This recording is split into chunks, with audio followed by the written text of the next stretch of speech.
उस नुमाइश में आपका जो टॉपिक था पेंटिंग्स का वो क्या था? पार्टीशन। क्योंकि मैं चाह रही थी कि हम इसके ऊपर भी आए, क्योंकि क़याम पाकिस्तान के ऊपर अगर हम बात करें तो आप पाकिस्तान के वो वाहिद आर्टिस्ट हैं जिन्होंने क़याम पाकिस्तान के अगर इमोशंस को, पार्टीशंस को, उस वक्त के हालात को जो लोगों ने फ़ेस किए, अगर हम उसको देखना चाहें तो आपकी जो तस्वीर हैं, जो पेंटिंग्स हैं क़याम पाकिस्तान की पार्टीशन की, वो बिल्कुल एक फ़िल्म की तरह, एक रील की तरह हमारे सामने खड़ी हो जाती हैं और वो एक्सप्रेस करती हैं। और आपका जो एक ताल्लुक़ है जिमी क़याम पाकिस्तान के, और उसके साथ कि आप 7 साल के बाद क़याम पाकिस्तान होने के बाद आपकी पैदाइश हुई और ताल्लुक़ आपका पारसी ख़ानदान से है, लेकिन पाकिस्तान के लिए जो आपके जज्बात, जो आपकी मोहब्बत है, वो आपकी पेंटिंग्स में झलकती हैं। असल में क़याम पाकिस्तान की जो पेंटिंग है ना, वो मेरे साथ एक रूहानी ताल्लुक़ है। और मैं बिला झिझक के ये कह सकता हूँ कि मेरा रूहानी ताल्लुक़ पाकिस्तान से भी है, क्योंकि ये मुल्क मैंने छोड़ा नहीं। हालांकि मेरी सारी फैमिली चले गई, तो मैंने मुल्क नहीं छोड़ा, मेरा इसके साथ रिश्ता जुड़ा हुआ है। और मैं सूफ़ी बरकत अली का डिसाइपल भी हूँ, और उन्होंने मुझे अपनी गद्दी पे भी बिठाया, जो उन्होंने आज तक किसी को भी नहीं बिठाया। तो उन्होंने मुझे बहुत इज़्ज़त दी, बहुत दुआ की मेरे लिए, और मैंने फिर मेहनत भी की। लेकिन मैंने सोच लिया था कि मैं काम करूंगा तो पाकिस्तान के लिए करूंगा, पाकिस्तान के लिए, मुल्क के लिए करूंगा, और तो फलाही काम भी करूंगा अपने स्टाइल से। बिल्कुल, हम फलाही कामों के ऊपर आपके आते हैं, क्योंकि ये तो आपकी शख्सियत का बड़ा निखरा हुआ पहलू है। और वहाँ से ही मैं कनेक्ट करूँगी वापस कि जो आपकी पहली नुमाइश थी आपने क़याम पाकिस्तान पे, यही आपकी पेंटिंग्स, यही सब आपने उस वक्त किया था उस नुमाइश के अंदर, जो आपकी मौजूदा पेंटिंग्स हैं तहरीक पाकिस्तान के हवाले से। तो उसकी और भी नुमाइशें होती रही, बहुत जगह जगह मैंने उसको डिस्प्ले किया, पेशावर जाके, पिंडी जाके, इस्लामाबाद जाके, वो मेरे से बोरो भी करते थे लोग डिस्प्ले के लिए। और वो इंटरनेशनली भी आपने उन एग्जीबिशंस को, वो बहुत जगह पे इस्तेमाल हुई है, इंटरनेशनली भी, लोकली भी, और कुछ प्लेस में भी इस्तेमाल किया है उनको। और वो एक ज़माने में तो हर 14 अगस्त पे, 23 मार्च को उसकी वो न्यूज़पेपर में तस्वीरें आती थी, मेरे बयानात आते थे, वगैरह आते थे। और फिर मैंने देखा कि जब फ्लड आए, जब वो अर्थक्वेक आया, तो मुझे ऐसे लगा कि पार्टीशन अभी ख़त्म नहीं हुआ, वो लोग अभी भी चल रहे हैं काफ़िलों में, यहाँ से वहाँ जा रहे हैं, यहाँ से वहाँ जा रहे हैं। तो हमारा मुल्क अभी भी फुली सेटल नहीं हुआ। वो जो होता है ना, एक पास के साथ अभी भी लिंक है हमारा बहुत ज़्यादा। लोग अभी भी घर के बगैर रह रहे हैं, गुर्बत में रह रहे हैं, फैसिलिटीज़ कुछ नहीं है। तो अभी इस मुल्क में बहुत काम करने की ज़रूरत है। लेकिन मैंने ये देखा कि हमारे जो पॉलिटिशियंस हैं, जो अपोजिशन में है, तो फिर वो अपोज करते, सिर्फ गवर्नमेंट है तो वो फिर अपोजिशन के साथ कोई राब्ता नहीं होता। तो मेरा मतलब कि मिल के कोई मुल्क को आगे नहीं चला रहे, यानी कि बिट्स एंड पीसेस में वो कर रहे हैं। तो मैं समझता हूँ कि इतना खूबसूरत मुल्क है अल्लाह ताला ने दिया है। दुनिया में कोई मुल्क इतना खूबसूरत नहीं है जितना पाकिस्तान है। ऑटोमेटिक पे तो नहीं चल सकता मुल्क ना, हमें सबको मिलकर मुल्क की तरक्की करनी है। तो उसके लिए तो फिर एक कलेक्टिव सोच होगी, फिर होगा, फिर हम अल्फाजों से प्यार करते हैं, लव पाकिस्तान, दिल है पाकिस्तान में। तो ये जो अल्फाज है, इससे तो मुल्क आगे नहीं चलने वाला। आपको इम्प्लीमेंटेशन भी कुछ करनी होगी, जो कि वक्त की ज़रूरत है कि आप जो करें, आपकी कॉल और फेल में ताज़ाद ना हो, आप जो करें वो अपने पाकिस्तान की, जैसे आप तो प्रैक्टिकली इस चीज़ को प्रूव कर रहे हैं कि आपकी जो पाकिस्तान के साथ मोहब्बत है, आप अपने काम के ज़रिए उसका इजहार भी कर रहे हैं। मैं अब जावेद नामा की तरफ चलूँगी, उस पर हम बात करते हैं। आपने बारहा बताया कि जावेद नामा का जो आपका सफ़र था, आपने किस तरह अल्लामा इकबाल का जो काम था वो वो आपने किस तरह उसकी तरफ आप आए, जावेदनामा का आगाज़ कैसे हुआ, उसको मुसव्वरी की शक्ल में ढालना कि डॉक्टर जावेद इकबाल साहब अल्लामा इकबाल के खतूत लेकर आए आपके पास और आपसे रिक्वेस्ट की कि अब आप जावेदनामा का पर काम करना शुरू करें। मैं चाहूँगी कि आप ये सब जो है अपने अल्फाजों में ज़रा लोगों को बताएं। जी, जावेदनामा का ये था कि उनके जो बेटे थे डॉक्टर जावेद इकबाल, उन्होंने एक दिन मुझे बुलाया कि आप आके मुझे मिलें तो मैं आपको तफसीली बताता हूँ कि क्या मेरे ज़हन में है और मेरे वालिद क्या चाहते थे। तो उन्होंने कुछ मुझे ख़त भी दिखाए और जो इलामा साहब की ख्वाहिश थी कि कोई जावेदनामा को पेंट करे, तो मैंने उनको साफ अल्फाज में कह दिया कि मैं उनकी ख्वाहिश पूरी कर दूंगा। लेकिन नेचुरली उनके वफ़ात के बाद, क्योंकि कई लोगों ने आजमाइश की वो पेंट करने की लेकिन कर नहीं सके, किसी ने एक सीन बनाया, किसी ने 2 सीन बनाए, पूरा नहीं कर सके।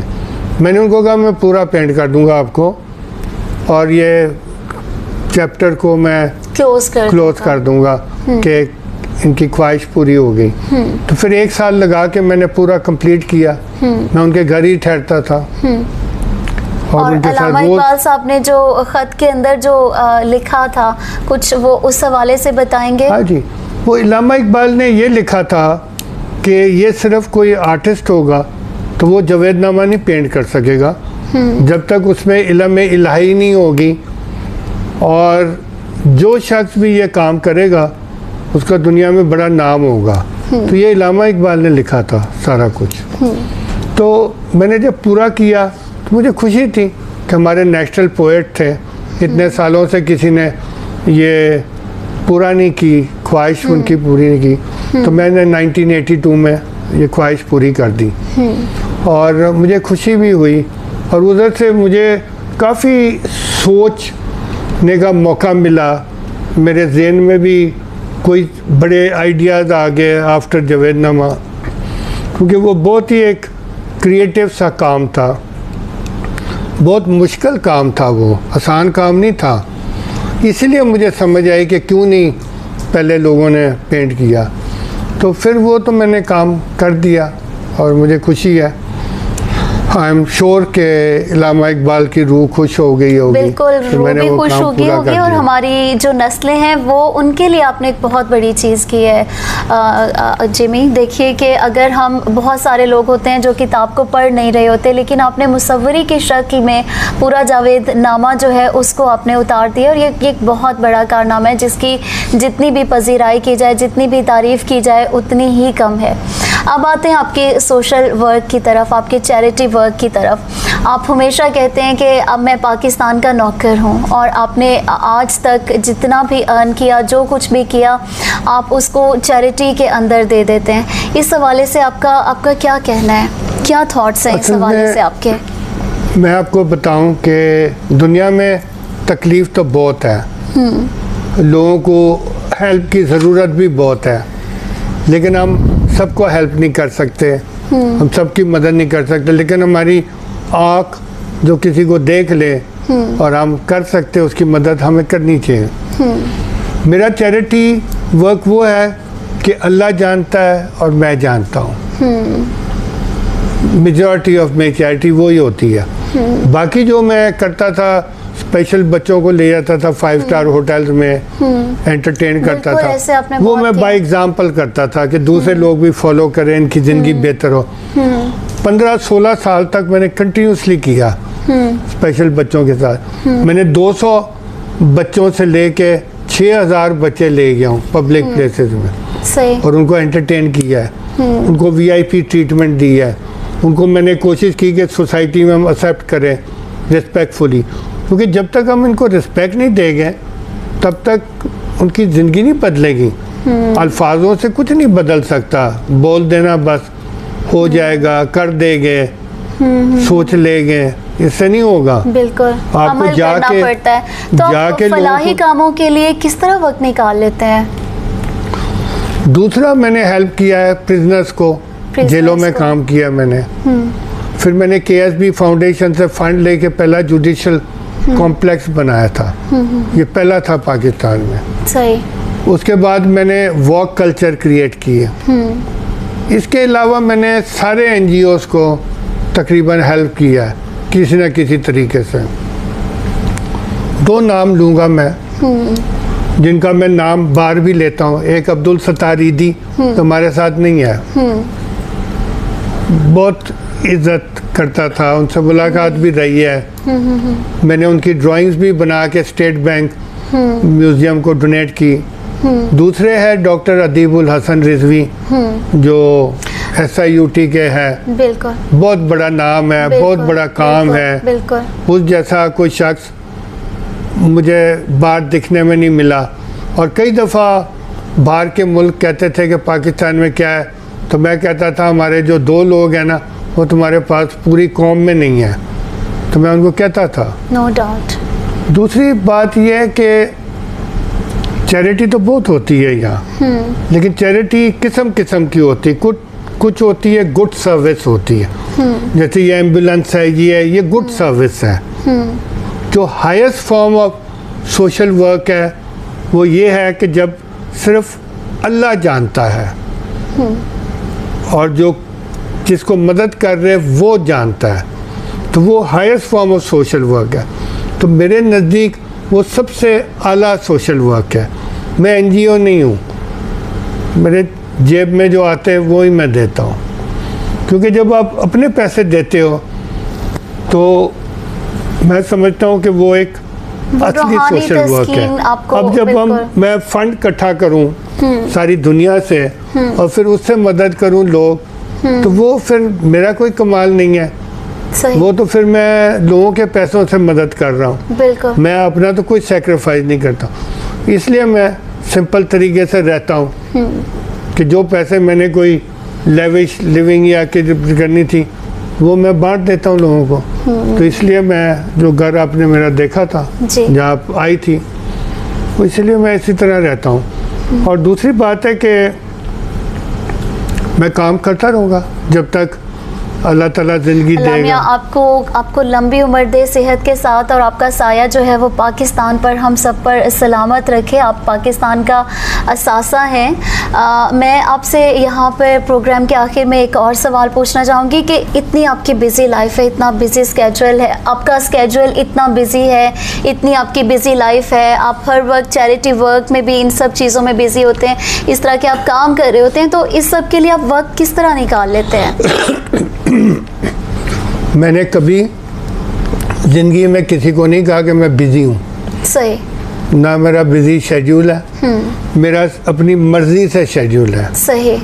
मैं चाहूँ तो सारा दिन करूँ काम, नहीं चाहूँ तो मैं सारा दिन बैठा रहूँ, कुछ भी ना करूँ। सही। ना मुझे किसी ने पूछना है, ना मुझे कभी किसी ने कहा कि आप काम करो। सही। मैंने अपनी मर्जी से किया है जितना भी काम किया। ना मैंने कभी जॉब की है, ना मुझे जॉब का कॉन्सेप्ट आता है, कुछ भी नहीं आता। मैं अपनी मर्जी से करता था। लेकिन मैं अल्लाह ताला का शुक्र करता हूँ कि मैं एज एन आर्टिस्ट अपनी ज़िंदगी बहुत आराम से गुजारी मैंने, और मैं अनगिनत लोगों की मदद भी कर सका उसी अपने उसमें से। हालांकि मैं ख़रीद सकता था बंगले, बहुत बड़ी गाड़ियाँ, कई बंगले वगैरह, नहीं खरीदी मैंने, मुझे शौक़ नहीं था। मेरे नाम पे कोई चीज़ नहीं है, मैंने कोई जायदाद वायदाद नहीं रखी अपने पास, क्योंकि मैं समझता हूँ कि जब जाऊँगा खाली हाथ चला जाऊँगा। और जिस तरह आप पे बहुत खुश हैं, आपको एक दिली तस्कीन है कि आप इस सब पे बहुत खुश हैं, आपको एक दिली तस्कीन है कि आपने ज़िंदगी जिस तरह की भी बसर की, जो कि बहुत आपने अच्छी, बहुत खूबसूरत बसर की है, तो इसके लिए यू आर सेटिस्फाइड कि अभी तक की जितनी ज़िंदगी गुजरी है बहुत अच्छी, बड़ी मज़े की गुजरी है? नहीं, वो मैं समझता हूँ कि जो कुछ किया मैंने सही किया, और मुझे कोई ऐसे ख्वाहिशात नहीं है, और कोई ऐसी चीज़ नहीं थी जो मैं पा नहीं सकता था, ले नहीं सकता था। सब कुछ आपके सामने था, आपकी प्लेट फुल थी। अब अगर मैं आपसे जिमी ये सवाल करना चाहूँ कि ज़िंदगी की इस स्टेज के ऊपर आकर आपको, अगर मैं आपसे ये कहूँ कि माजी की तरफ नज़र दौड़ाएं और सोचें कि अगर मैं अपनी ज़िंदगी को इस डायरेक्शन में करना चाहता या मेरी ज़िंदगी में इस चीज़ की कमी थी, क्या ऐसा कुछ कभी आपको फील हुआ कि किसी भी और चीज़ की कमी? माजी के बारे में सोचता हूँ ना कभी, तो मुझे ज़रूर एक ख्याल आता है कि मैं शायद नॉर्मल इंसान नहीं हूँ, कि मैं 30-30 किलोमीटर चल रहा हूँ धूप में, गांव से गांव जा रहा हूँ, पैदल चल रहा हूँ, ये कर रहा हूँ। तो ये एक एबनॉर्मल अप्रोच थी। मुझे अक्सर लोग पूछते थे कि आप अपनी फैमिली को छोड़ के चले जाते हो, तो मैं उनको यही जवाब देता था। मैं कहता था आप अपने शौहर को भेजो मेरी जगह लेने में, तो मैं फिर घर पे बैठूंगा। तो जब आपकी वाइफ हयात थी, कभी उन्होंने आपसे शिकायत की वाइफ ने मुझे बहुत सपोर्ट किया। ओके, उनका सपोर्टिव हैंड रहा। मेरी वाइफ जो थी ना, बहुत सपोर्टिव थी, बहुत अंडरस्टैंडिंग थी। उसको पता था कि मैं आर्टिस्ट के साथ शादी की है, ये सोशल वर्क भी करते हैं, ये भी करते हैं, वो भी करते हैं, लेकिन उन्होंने बहुत मुझे सपोर्ट किया। और वो वैसे इंसान भी शायद मेरे से बेहतर थी, हालांकि उसकी वफ़ात हो गई है 2014 में, लेकिन वो एक अच्छी इंसान थी और वो खुश होती थी जब वो देखती थी कि मैं अच्छे काम में टाइम सर्व कर रहा हूँ। लेकिन ये ज़रूर था कि लोग उनको ज़रूर कहते थे कि ये देखो क्या कर रहा है, तो वो कहती थी कि वो सही कर रहा है, सही कर रहा है। तो मेरी बेटी भी बस खुश होती थी। मेरी बेटी, हालांकि वो अब यूएसए में है, वहाँ सेटल्ड है, शादीशुदा है, तो वो भी खुश थी कि मैं अपने काम में करता हूँ। ज़िंदगी में कोई तशनगी अगर रह गई हो, ज़िंदगी में कोई तशनगी रह गई हो? नहीं, मैंने कभी भी अपने लिए दुआ नहीं की। मैंने अपनी ज़ाती कोई चीज़ के लिए मैंने नहीं दुआ की। अब मैं जैसे हारून साहब की फैमिली के साथ मैं फैमिली की तरह हूँ, तो ये भी अल्लाह का करम ही होता है। बिल्कुल, कि आपको अच्छे लोग इतने अच्छे हैं तो मिलते हैं जिसके साथ आप टाइम गुजार सकते हैं। जी जी जी। और जिमी, आपकी जो कंपनी है, आपकी जो ज़ात है, आपकी जो शख्सियत है, ऑब्वियसली मेरे ख्याल में ये किसी भी इंसान के लिए किसी असासे से कम नहीं होगा, किसी ख़जाने से कम नहीं होगा कि आपके साथ बैठ के कुछ घड़ियां बिता के अगर मेरे ख्याल में कोई बैठेगा तो वो कुछ सीख कर ही उठेगा। अभी तक मैं पिछले 2-3 घंटे से आपके साथ हूँ, बट मैंने बहुत कुछ सीखा, आपसे बहुत सारी चीज़ें सीखी और मैं प्रोग्राम के एंड में यहाँ आपसे, तो आपने जो इतना कुछ सीखा तो फिर मुझे तो यूनिवर्सिटी में प्रोफेसर होना चाहिए कि मैं सारों को सिखा सकूं। मैं यहाँ पे इसी बात को कनेक्ट करूँगी कि आपने आगाज़ में भी कहा कि आपने डिग्री वाली बात के ऊपर कि डिग्री जो है वो इंसान की पर्सनैलिटी या जॉब ढूंढने के अंदर तो आपकी यकीनन हेल्प करती है, बट आपने अपना करियर डिग्री के बगैर बनाया। तो बिल्कुल इसी तरह अशफाक अहमद भी यही कहते होते थे कि हम आम आदमी से बहुत कुछ सीख सकते हैं। वो बंदा जिसने बहुत ज़्यादा किताबें नहीं पढ़ी होती, बहुत कुछ नहीं किया होता, लेकिन वो अपने एक्सपीरियंस की बुनियाद पे, नो डाउट आपका तजर्बा ज़िंदगी में मेरे से कहीं ज़्यादा है, आपसे मैं बहुत कुछ सीख सकती हूँ ज़िंदगी के उतार चढ़ाव, सब चीज़ों के बारे में। डिग्री के बगैर तो जिंदगी। इसके साथ ही नाज़रीन, हमारे आज के प्रोग्राम का वक्त यहाँ ख़त्म हुआ चाहता है। नेक्स्ट टाइम इंशाल्लाह किसी और गेस्ट के साथ आपसे मुलाकात होगी। इजाज़त दीजिए, अल्लाह हाफिज़।